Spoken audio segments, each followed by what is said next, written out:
Hello beautiful people, my name is Jane and welcome back to my channel. Thank you for joining me on today's video and I hope you're having a beautiful day. So you remember how we've been talking a lot about getting the love that you need, knowing the love that you need and how to go about getting it and how to improve your love life in general. Remember how we've been talking a lot about that. Now something else occurred to me. One of the reasons why most times it's like you go through relationships and you never seem to get what you need, or your relationships are just not fulfilling. You feel like you're doing the same thing over and over again, and you can't keep doing the same thing and be expecting a different result, right? So one of the reasons why that may be why you're not able to identify the love that you need and you're not able to go about getting it the right way is because you have a type. And another thing, the thing about having a type, a lot of people have types without actually knowing what their type is. Because when we talk about having a type, people always attribute it to physical appearance. I'm into tall, dark, handsome guys, or I'm into, all those physical things. When we talk about type, that's mostly what people think about.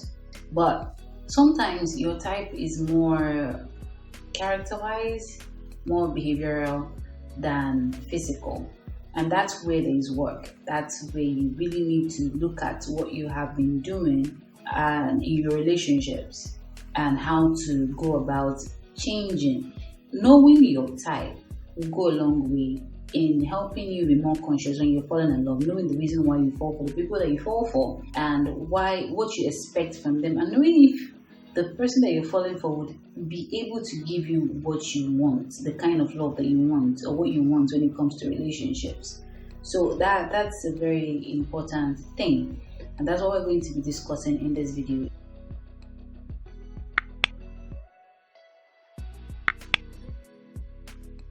When it comes to knowing your type, I think I should give you like an example.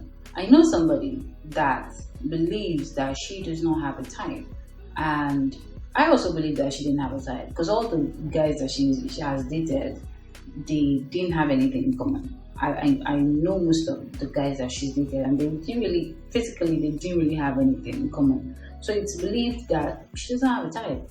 But then her relationship it doesn't necessarily start the same way, but then as it's progressing, it gets to that point where it starts resembling the other relationships, and it always ends the same way, right? So we were just talking, and then and I was like, why are all these guys the same, even though they don't look the same and they don't really have anything in common? Why is it that they always end up acting the same way at the end of the day? And then we decided to compare them. We focused on what is it that attracts, because in a relationship there is always that moment when you fall in love with a person. You might not say it at the exact time that it happened, but there's always that moment, there's always that thing that gets you hooked on a person, that gets you to that point where you're like, oh, I'm in love with this person. There's always something that brings you to that point. And what we did was we started looking at, instead of looking at their physical attributes, we started looking at their behaviors, the things that they do, the things that they say, how they would react to things, their mindset, their outlook on life. And when we started comparing these things, we saw that they do have something in common. And it's something very rare that if you blink, you miss it. And that's, she has the tendency of falling in love with guys that are going through transitional periods. What do I mean by transitional periods? The period when they have all been at a point in their lives when they are still trying to figure themselves out. It's either they are still trying to figure out their career, they're still trying to figure out who they are, they're still trying to figure out they're just at that transitional period where they are still trying to figure something out. And all of them. And the thing about falling in love with somebody that is going through a transitional period is that who they are today might not necessarily be who they will be tomorrow, because they're going through changes, right? If by any chance tomorrow they are no longer who they are today, there's a very high chance that they will no longer be. But when he ultimately becomes the person that he's going to be, there's a very high chance that you're not going to be that for him anymore, because he's no longer at that place where you guys met. And the thing about dating somebody that is going through a transitional period is that it's very stressful. You don't know the version of them that you're going to get when you're going to get it. Today, you guys might be good, and then tomorrow, it's very stressful, it's draining, it's almost toxic. Dating somebody that is going through a transitional period, somebody that hasn't really figured themselves out, hasn't really figured their lives out, hasn't really figured out where they stand in life, can be very stressful. And don't get me wrong, I'm not saying there's anything wrong with dating a person that is going through a transitional period. Only the fact that it can really be tasking, because this person is not necessarily who you met. It's not necessarily the person that you fell in love with, because he's still trying to juggle this thing, trying to do this, try that, and then find who he is or who she is. So there's that possibility that at the end of the day, when they have finally gotten to the climax of their transition, it might be that at the end of the person that they end up being is not the person you fell in love with, one. And they don't necessarily, the person that they end up being might not be somebody that would be in love with somebody like you. It's not a good or a bad thing. It's just that this thing is subject to change. So knowing your type, knowing the type that you often go for, these things help you to open your eyes and not just fall in love or just meet and interact with people just on the surface, just go with the flow. If you already know that you are somebody that has a tendency to fall for people going through transitional period, and you see somebody that is going through a transitional period, and you've dated 3-4 people that were like that, and it didn't favor you, you don't necessarily have to fall in love with that person, even if you are attracted to them. Because you already know what to look out for. When you see it, you can move out of the way to avoid falling on your face again. It's a preventional measure, right? It's you trying to take better care of yourself, knowing what you need and knowing whether this person would be able to give you that or not.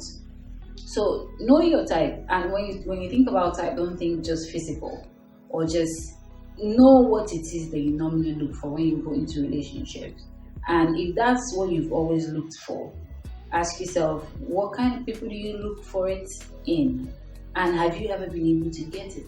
You can't keep doing the same thing and be expecting different results. So most times when you try something this way, try it the next time, try it 3-4 times, it's not working, you need to re-strategize. You need to come at it from another angle. You need to try it a different way and see how that goes for you. Knowing your type goes a long way in helping you be more conscious when falling in love, when going into a relationship, when dating someone, when looking for love. Know your type. If your type has not been favoring you, you have to look at your type and what you want, what you need. Wait, if your type cannot give you what you need, please, it's time for you to have a new type. So that's what I'm trying to say in this book. If you have the tendency to go for guys or for girls that are emotionally unavailable, you might not really know that. It might not be glaring to you that you always go for this type of people, but look at yourself today, look at your relationships. Forget physical attributes now, but physical attributes is there too. But most times the reason why love or relationship works or doesn't work is often more than the physical. It has a lot to do with character, a person's behavior, a person's outlook on life, whether you guys are going to be compatible or not. This goes a long way in determining that. And you being able to know the type of people that you go for and why you like those type of people. A person that goes for a guy in his transitional or a girl in a transitional period, there are a couple of reasons why that might be. There are a couple of reasons why you might fall for people like that. Maybe because you have the savior syndrome. I don't know, is that what they call it? I think. Maybe you feel like you want to go for somebody that you always feel like you have to save, or somebody you always feel like you have to help them figure things out, help them live their life. It might be a control thing on your own part. It might be a lot of reasons. There are so many reasons why you would go for a person like that, and understanding why you would do that, why you go for those types of people will go a long way in helping you understand yourself, understand what you're looking for in love, and being able to get the love that you need, the love that you require. And this will change your whole your whole love life, your whole relationship outlook, all those things, it will go a long way in getting you the love that you need. So go ahead today and try your best to identify the type of guys that you go for and why you go for those types of guys. This will go a long way in helping you have a better, improved love life. So thank you guys for watching this video. Thank you so much for being a part of my journey. I really do appreciate having you here. You go ahead and make it official. And how do you do that? By clicking the red subscribe button. Did I mention it's free? It's actually free. You don't have to pay money. Just touch the red button and the bell icon so you get notified whenever I drop a new video, so you can come back and we can get to interact again. And thank you again for watching this video, and I'll see you in my next video. Bye.